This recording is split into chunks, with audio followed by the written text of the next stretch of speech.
19 साल की उम्र, दुनिया के सबसे बड़े फुटबॉल मंच पर वर्ल्ड चैंपियन बनने का गौरव, और दूसरी तरफ स्कूल की पढ़ाई, एग्जाम और किताबों से जुड़ी एक ऐसी कहानी जो शायद मैदान में दिखाई नहीं देती। स्पेन के युवा फुटबॉल स्टार लामिन यामाल आज सिर्फ अपनी शानदार ड्रिबलिंग और गोल के लिए नहीं, बल्कि अपनी जिंदगी के उन फैसलों को लेकर भी चर्चा में हैं जो उन्होंने फुटबॉल के सपने को पूरा करने के लिए लिए। अर्जेंटीना के खिलाफ मैच जीतकर 19 साल की उम्र में वर्ल्ड चैंपियन बने यामाल ने अब अपनी पढ़ाई और स्कूल के दिनों को लेकर भी खुलकर बात की है। लामिन यामाल की पढ़ाई का सफर। लामिन यामाल का फुटबॉल करियर बेहद कम उम्र में तेजी से आगे बढ़ा। बार्सिलोना की मशहूर अकादमी ला मासिया से निकले यामाल ने महज 16 साल की उम्र में बार्सिलोना की पहली टीम के लिए डेब्यू कर लिया था। लेकिन इतनी कम उम्र में प्रोफेशनल फुटबॉल की दुनिया में पहुंचने का मतलब था कि उनकी पढ़ाई भी सामान्य बच्चों की तरह नहीं चल सकती थी।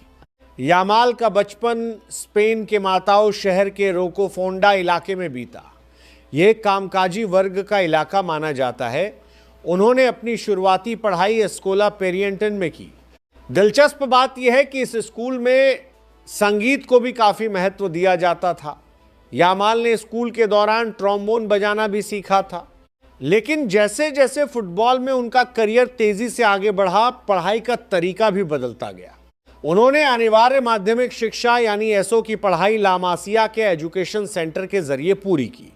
यहाँ उनके जैसे युवा एलीट खिलाड़ियों के लिए स्पेशल ट्यूटर मौजूद थे ताकि वे फुटबॉल ट्रेनिंग के साथ अपनी पढ़ाई भी जारी रख सके। फुटबॉल के लिए लिया बड़ा फैसला। साल 2025 में यामाल ने बताया था कि उन्होंने अपने फुटबॉल करियर पर पूरी तरह ध्यान देने के लिए स्कूल छोड़ने का फैसला किया था। उन्होंने अपनी मां से कहा था कि वो स्कूल तो जाएंगे लेकिन पढ़ाई पर ज्यादा काम नहीं करेंगे क्योंकि दोपहर में उन्हें ट्रेनिंग के लिए जाना होता था। शुरुआत में उनकी मां ने इस फैसले को चुनौती दी।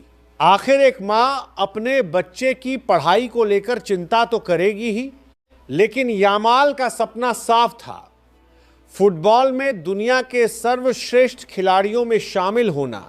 बाद में उनकी मां ने भी उनके सपने का समर्थन किया।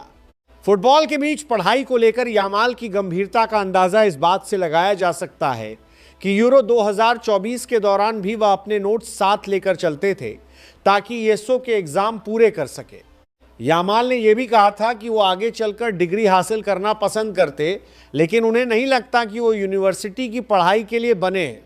इसके बावजूद उन्हें अपने फैसलों का कोई पछतावा नहीं है। उनके मुताबिक स्कूल और जिंदगी के उन अनुभवों ने उन्हें एक इंसान के तौर पर काफी कुछ सिखाया। हालांकि कहानी यही खत्म नहीं होती। यामाल ने आगे बचिलेराटो के 2 साल पूरे करने की योजना भी बनाई। उन्होंने ह्यूमैनिटीज यानी मानविकी स्ट्रीम चुनी जिसमें लैटिन और ग्रीक जैसे विषय शामिल हैं। फुटबॉल और पढ़ाई को एक साथ मैनेज करने के लिए उन्होंने बार्सिलोना के एक ऐसे सेंटर में दाखिला लिया जहां हाई परफॉर्मेंस एथलीट्स के लिए खास एजुकेशनल प्रोग्राम उपलब्ध है।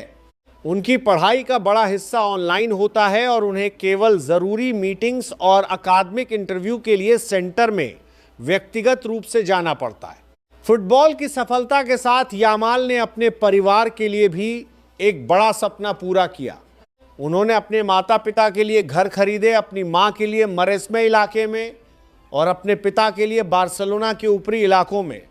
यानी 19 साल की उम्र में यामाल ने वो मुकाम हासिल कर लिया है जिसके सपने करोड़ों युवा देखते हैं।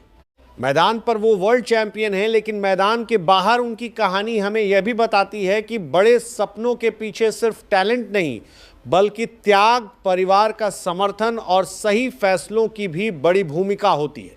19 साल का ये खिलाड़ी अब फुटबॉल की दुनिया का चैंपियन है, लेकिन उसकी असली कहानी शायद अभी शुरू ही हुई है।